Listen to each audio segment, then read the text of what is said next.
allait super bien, moi ça va, mais bon. Non, ça va pas, je vous explique. La machine à laver, je voulais faire le ménage, je voulais laver le ménage aujourd'hui. Mais j'ai changé, pour le simple fait que j'ai changé la position de la machine à laver d'une salle à une autre en fait. Je n'arrive plus à la brancher. Ce qui fait que moi qui étais supposée faire ma lessive aujourd'hui, je suis obligée de changer de date parce que je dois trouver quelqu'un qui me branche ça. Mais bon, à part ça, ça va. Ça me dérange parce que je veux déjà programmer. En fait, quand moi je programme quelque chose, j'aime respecter mes programmes. J'aime respecter ce que je vais faire. Mais bon, c'est pas de ma faute, ça ne dépend pas de moi. Donc, est-ce que je vais trouver quelqu'un qui va être capable de m'aider à faire cette histoire, à brancher cette machine à laver? Je vais le faire. À part ça, j'ai beaucoup de choses à faire. J'ai eu un tas de choses à faire ces derniers 10 jours, en l'occurrence. Des recherches que j'avais à faire. Mais bon, ça va. Je vais super bien. J'espère que vous allez super bien. Bienvenue sur ma chaîne. Si vous êtes nouveau, je suis au tube en fait. Et mon travail, c'est de faire des recensions sur le cinéma camerounais. Cinéma, en l'occurrence, des séries télévisées et des films, en fait. Voilà. Donc, je fais des critiques constructives, pas des critiques négatives. En plus, c'est simplement de montrer à cette industrie qu'il y a des gens qui regardent et qu'il y a des gens qui ont un œil critique par rapport à ce qui est produit. Et de donner des possibilités ou bien on va donner d'autres idées pour la modification, pour l'amélioration des contenus. Parce que ce sont des contenus qui représentent notre pays à l'international. Comme j'avais déjà prévu de faire ça depuis quelques semaines, j'avais prévu de faire la recension des acteurs, parce que la dernière fois j'ai fait la recension des actrices en fait. Aujourd'hui je vais faire la recension des acteurs de Tourbillon, qui est une série qui est à je pense que c'est à sa deuxième saison, déjà disponible sur Voix TV, je pense. Donc oui.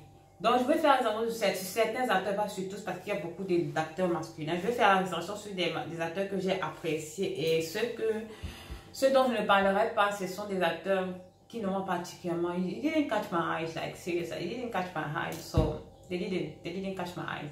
So this is the reason why I won't be talking about them. Comme je disais, ce sont des acteurs qui ne m'ont pas particulièrement touché, que les yeux étaient là, mais bon, sans plus, donc je ne vais pas particulièrement parler d'eux. Je vais sélectionner les acteurs qui m'ont plu aussi, qui ne m'ont pas plu. Je vais dire pourquoi ils m'ont plu, c'est qu'ils ne m'ont pas plu, mais je sais que ça va me créer aussi des problèmes dans ça. Pas que ça me crée, on peut ne pas être d'accord, mais j'ai déjà rappelé que mon but c'est de critiquer à la base et voilà, on commence.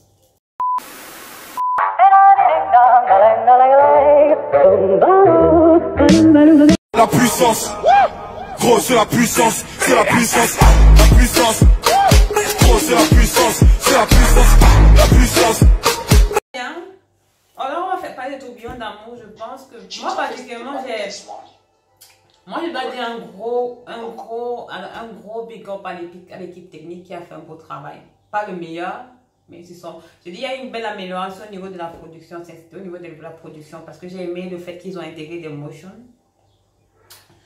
Au niveau de la caméra, il n'y a pas juste ce principe de 180 degrés qui est courant dans le cinéma camerounais, mais il y a des mouvements de la caméra qui donnent envie de suivre cet épisode, cette saison, qui m'ont donné envie de suivre cette saison.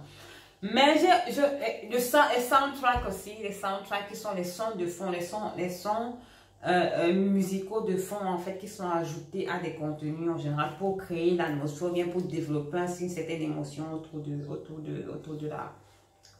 contenu en fait, sur les soundtracks. Ils ont un très bon choix, une très belle sélection de soundtracks que j'ai aimé, hein. Vraiment j'ai aimé. Ce ne sont pas des soundtracks étrangers, ce sont des soundtracks qui ont été conçus, je pense, qui ont été conçus pour cette série parce que c'est tellement, ça match tellement que c'est vraiment beau. Moi au taquet, moi j'ai aimé les soundtracks, mais surtout ils ont adapté les soundtracks en fonction des scènes en fait, pas qu'ils mettaient des soundtracks à travers, ce sont des soundtracks en fonction des scènes que j'ai particulièrement aimé. Je tenais à parler de ça. Une chose qui, par contre, que je ne comprends pas, pourquoi cette coloration bleue, pourquoi vous me mettez, c'est-à-dire, pourquoi est-ce que lorsque vous ajoutez, vous faites de color grading, vous mettez du bleu. J'avais déjà parlé de ça lorsque j'ai fait la recension de Madame et Monsieur. Et je me suis rendu compte qu'ils ont changé, pour cette nouvelle saison, ils ont changé ce color grading. Ce n'est plus du bleu qui est là, mais ils ont ajouté un filtre qui n'est pas adapté à cette typologie de contenu. Mais c'est déjà mieux que le bleu. Le bleu que vous utilisez est trop intense. Contentez-vous simplement de magnifier, de contrôler ou bien de grader en fait les couleurs environnementales. Les couleurs environnementales en fait, que de parties associées des teintes trop intenses. Ça atténue l'effet de l'émotion, ça garde l'effet de l'émotion à l'intérieur, ça garde le background, la scène en fait. On a plus de bleu là qui tape aux yeux que l'autre. Et n'oubliez pas que vous utilisez énormément de décoration, que ce soit de décoration bleue. Donc le bleu plus le bleu que vous ajoutez, ça intensifie et ça donne un côté funèbre en fait. Moi, ce n'est pas frais. Par contre, non, ça ne donne pas, c'est pas bien. Ça donne pas. Pour moi, ça ne rend pas bien. Je ne sais pas pourquoi vous avez laissé ce bleu là. Comme j'ai dit, j'avais déjà remarqué ça sur madame et monsieur. Je me dis peut-être que c'est la même production, c'est le même technicien qui s'occupe des deux séries, je ne sais pas. Mais il a une propension à utiliser ce bleu là que je ne comprends pas. Je ne vois pas, je ne comprends pas à lire en fait l'effet de ce bleu sur ces séries là. Voilà, parce que chaque chose que vous utilisez, chaque élément cinématographique que vous utilisez, même au niveau de la couleur, a un impact sur la série que l'on voit, sur l'effet de la série à la part. C'est ça que je dis, je n'arrive pas à comprendre en fait quel est le but d'utilisation de ce bleu. Donc, en ce qui concerne les acteurs, on va donc passer sur les acteurs. En ce qui concerne les acteurs dont je voulais parler du premier acteur. Je pense que c'est une découverte que j'ai faite dans cette série, dans la série Tourbillon d'amour en fait. C'est vrai, il n'est pas parmi les acteurs principaux, mais je sens en lui beaucoup de talent. Il est tellement naturel, il est tellement cohérent dans son rôle, il est tellement émotionnellement présent lorsqu'il tourne ces scènes en fait.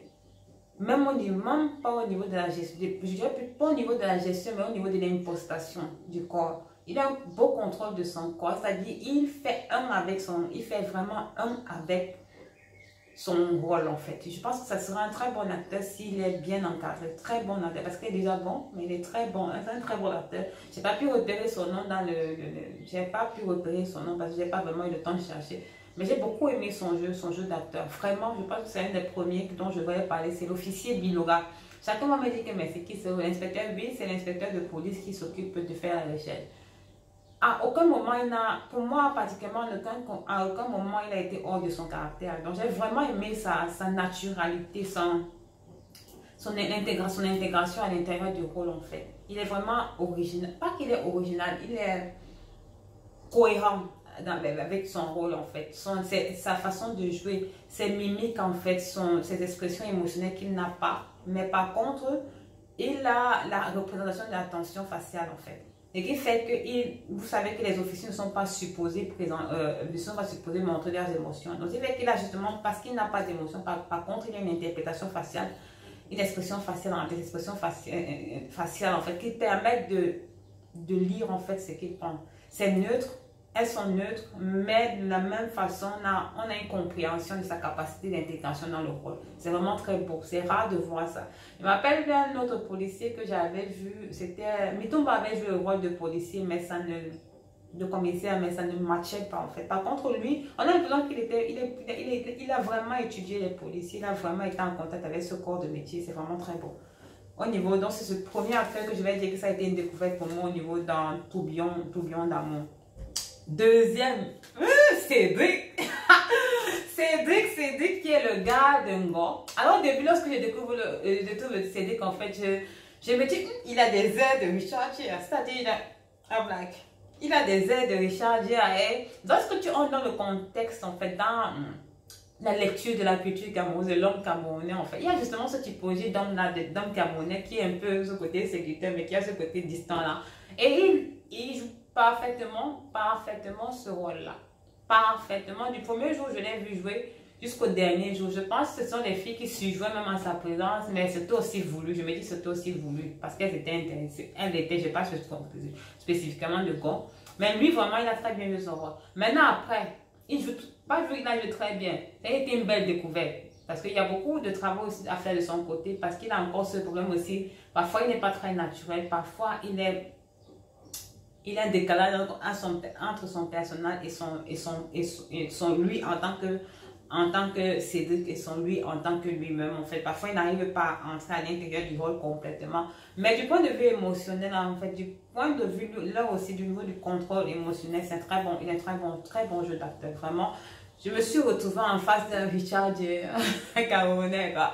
Je veux dire qu'il a beaucoup, je veux dire, il y a beaucoup de travail, mais c'est aussi un très bon acteur, surtout pour les films romantiques, en fait, oui. Ça sera un très bon acteur, mais aussi pour les films où il devra jouer le rôle de père, de mari, ou de petite amie, ce genre de format là, oui. C'est un très bon acteur aussi. Mais je me suis dit, je me dis aussi qu'il peut jouer d'autres rôles, hein, mais dans ce contexte-là, on pourra on pourrait facilement comme le voir comme un Richard Jere camerounais, sincèrement. Pour ceux qui connaissent Richard Jere, pour ceux qui ont vu, je ne sais pas, un film de Richard Jere, il y en a tellement. Il y en a tellement. Il y en a tellement.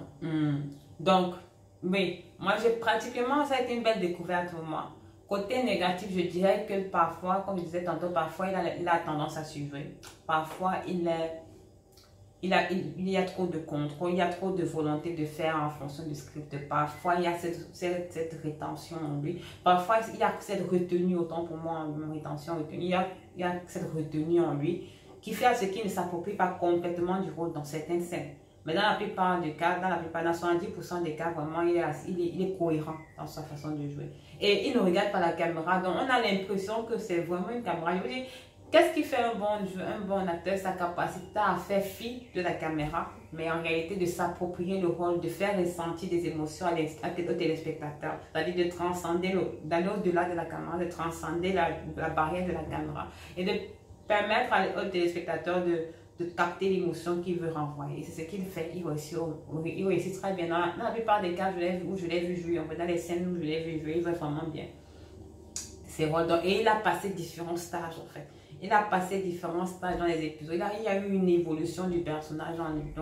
Et il y a une évolution, et il y a aussi une libération du personnage. Ce qui fait qu'à chaque fois qu'on le voyait, à chaque fois qu'il y avait une mutation dans sa relation avec Gore, il avait de nouvelles attitudes. Et c'est ça qui fait un bon acteur. Il n'est pas resté sur le même comportement. Il n'est pas resté sur le même comportement tout au long des épisodes. Parce qu'il y a eu une évolution.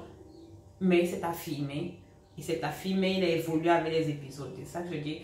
Moi, j'aime beaucoup son jeu d'acteur. Je pense qu'il sera...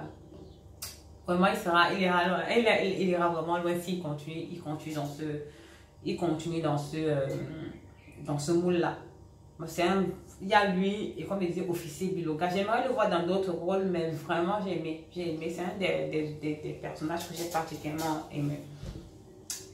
Au niveau aussi de... Non, ça va, oui, je pense, ouais. Les deux aussi au niveau du langage. On n'est pas dans un langage familier, on n'est pas dans de l'argot. C'est-à-dire dans une construction linguistique typiquement camerounaise comme le franc-anglais ou bien notre façon de parler. Non, on est dans un langage courant mais qui est compréhensible avec une construction qui est typique de chez nous. Donc moi j'ai beaucoup, elle est compréhensible, elle est constante, elle est constitutive de notre culture. Il n'y a pas de construction, il n'y a pas de construction culturelle dans ce langage-là, mais ce sont des constructions qu'on sait qu'on peut parler dans des milieux, même d'un certain niveau en fait. C'est-à-dire ce n'est pas du verlan, ou bien ce n'est pas, comme je disais, notre wash-wash, comme on dit souvent, mais c'est un français qui est compréhensible et qui est adapté et qui est de notre culture aussi. C'est notre français courant. Et moi, j'ai beaucoup parlé. C'est pas familier, c'est courant et c'est bien en fait. Voilà, c'est vraiment très bien. Ce ne sont pas des constructions de français littéraire, c'est-à-dire que tu as bien une construction basée sur le script à 100%. Non, c'est-à-dire peut-être sur le script, vous verrez des constructions telles que qu'avez-vous à dire par rapport à ça? C'est une construction littéraire parce qu'elle est écrite. Ce sont des formats littéraires parce qu'ils sont écrits. Par contre, un format parlé, ça sera qu'est-ce que vous avez à dire? Parce que c'est une construction qui est beaucoup plus fluide. Donc, ils sont vraiment sur un format parlé, en fait, sur un langage parlé, sur un langage courant qui est vraiment beau à voir. Et c'est un langage que vous retrouvez pratiquement dans le 80%, compréhensible par 80-85% de la population. Voilà. Troisième personne dont je voudrais parler, c'est Nkome. Oui, qui est Valérie Nchifo. I really love the way he was playing, you know. I didn't have a lot to say about him, but I really enjoyed the way he was playing. Really good. even the way that he was able to portray himself as an actor, or as a, as a who was a husband to Hassan, I think so, husband to be to Hassan. So, je dirais c'est un acteur que j'ai particulièrement apprécié parce que lui aussi il est naturel, il est tellement naturel, il est tellement consistant. Ça a été aussi une belle découverte, vraiment une belle découverte parce que sa capacité à s'adapter, entrer dans le rôle, sa capacité à être, surtout peut-être au 28e épisode encore où j'ai vu avec intensité, il est naturel, like for real, he is really natural in the way he's playing. Il est vraiment naturel dans sa façon de jouer, vraiment 100% naturel. On a l'impression qu'on a vraiment mis la caméra. Ça, c'est l'un des acteurs qui m'a beaucoup, ça lui vient naturellement en fait de jeu. On dirait même que c'est lui en fait, c'est lui en fait. Il n'y a pas de faux jeu, il n'y a pas de faux, de raté. Vraiment, j'ai eu des difficultés à trouver des défauts dans son jeu d'acteur. Ça, vraiment, faut pas. I need to say the truth in that case. I mean, il y avait tellement de beauté à le voir. Moi, j'ai eu l'impression de trouver vraiment un homme qui venait des États-Unis. Bon. Oui, des États-Unis. Oui, des États-Unis en fait. Mais après, sincèrement, j'ai aimé. Oui, j'ai aimé vraiment. J'ai vraiment aimé. Il est frais, il est naturel, il est authentique en fait. Il s'adapte énormément à son jeu d'acteur. Il s'adapte énormément à sa façon de jouer. Et moi, j'ai beaucoup apprécié. Donc voilà, il a une très capacité, une très belle capacité d'adaptation. J'ai beaucoup aimé, vraiment beaucoup aimé. Et comme je disais tantôt, un gros coup de chapeau à Monsieur Blaise Opson parce qu'il a il a pu intégrer le français anglais. Même si, et ce qui est beau en fait, c'est lorsque par exemple, une scène que j'ai particulièrement appréciée dans Tourbillon d'amour épisode 28, lorsque le chef d'entreprise parle en anglais et l'officier parle en français en fait. Cet échange là, ça montre vraiment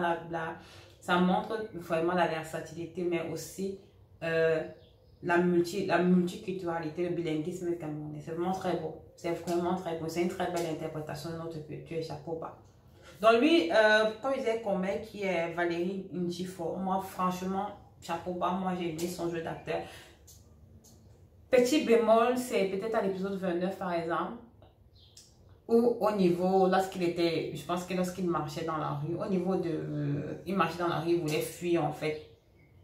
Il y avait une certaine exagération au niveau de sa gestuelle en fait. Il y avait une certaine exagération de l'émotion. Il a eu une volonté d'exagérer, ou bien pas d'exagérer, mais plutôt d'accentuer l'émotion. Il n'est pas souvent nécessaire d'accentuer l'émotion. Parfois, simplement, votre façon de jouer, votre visuel en fait, pas votre visuel, votre faciès en fait, votre visage en fait, votre expression faciale donne déjà l'effet, peut permettre déjà permettre déjà d'accentuer une émotion. Il n'est pas nécessaire de faire des gestes exagérés, de souffler énormément, non. C'est énormément dans le jeu d'acteur camerounais. C'est une chose aussi qui est courante au Nigeria et au Ghana, dans les films nigériens et Ghana. Donc, quand ils sont sur les faits, quand ils veulent montrer qu'ils sont sous pression, on fait comme ça. Non, c'est pas utile en fait. Simplement, peut-être le mouvement des yeux ou bien le fait que vous êtes paniqué, de la panique sur le visage va déjà se faire lire. Ce sont des émotions, ce sont des gestes qui ne sont pas utiles. Donc, il faut contrôler ces gestuels-là, il faut contrôler cette volonté de retransmettre une émotion. L'émotionnalité n'est pas toujours liée à votre façon, à votre capacité à exagérer l'émotion, à exagérer l'acte. C'est aussi lié à votre visage, à votre faciès. Donc, la dernière personne dont j'aimerais parler, c'est Monsieur Nego. Donc, c'est une chose que je n'ai jamais compris. Ça, c'est une chose que j'ai toujours, sur laquelle j'ai toujours tiré. Ce n'est pas parce qu'on est réalisateur, c'est pas parce qu'on est dans la production qu'on doit être acteur. Et même chose avec Mintumba. Pourquoi est-ce que les producteurs ou les réalisateurs se sentent dans la nécessité d'être sur scène comme acteur? Est-ce que vous avez déjà vu Steven Spielberg? Prenez les exemples des plus grands. Est-ce que vous avez déjà vu un Steven Spielberg être dans la production? Même passer seulement, il ne passe pas. Pourquoi est-ce que vous voulez absolument être réalisateur, acteur? Ça, on appelle ça cumulation de postes. Et une cumulation de postes cause un déficit dans un autre poste, sur un autre poste. Arrêtez d'être réalisateur et acteur ou producteur et acteur. Ce soir, vous êtes producteur, laissez la possibilité aux personnes de prendre de couvrir, je ne sais pas. S'il y a le poste qu'on appelle producteur, il y a une raison. S'il y a le poste qu'on appelle réalisateur, il y a une raison. Si il y a le poste qu'on appelle acteur, il y a une raison. Il n'est pas nécessaire d'être producteur et acteur. Il n'est pas nécessaire d'être réalisateur et acteur. Et en plus, non, mais je ne sais pas pourquoi il y a cette manie. Il y a cette manie. Je ne sais pas. S'il y a cette manie. Donc ça dépend aussi. Il peut être aussi parfait. Il peut faire partie de la production. Peut-être parce que c'est lui qui injecte les fonds. Il fait partie de la planification.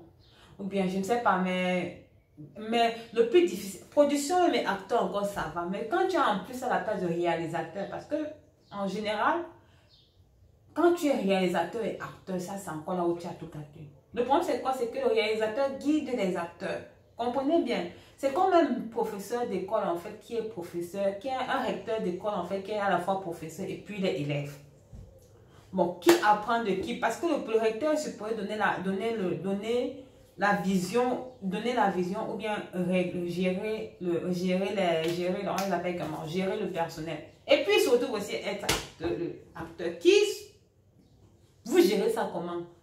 Vous gérez ça comment?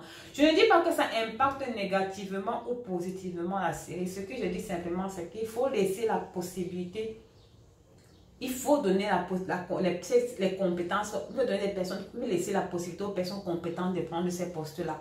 Ça ne veut pas dire que vous êtes incompétent. C'est simplement créer une organisation.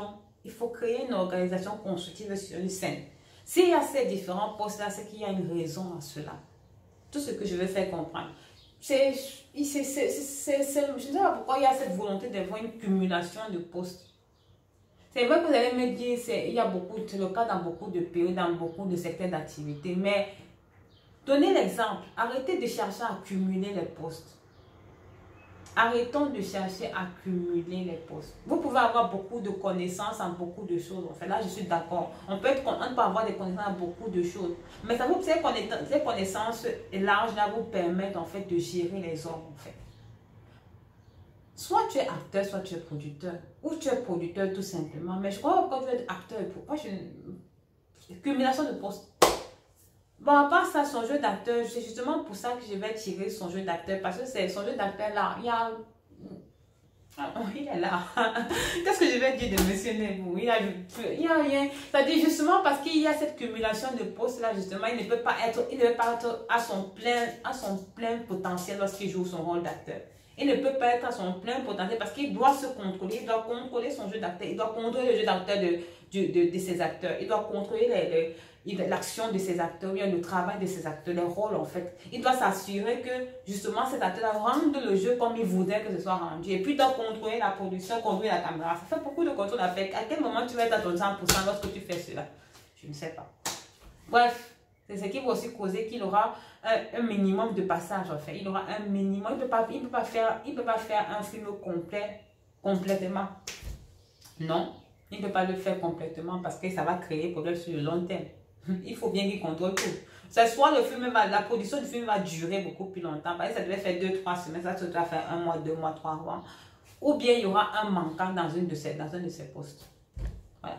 Bon, c'est ce que je voulais dire pour le film Tourbillon d'amour. J'espère que la série Tourbillon d'amour, c'est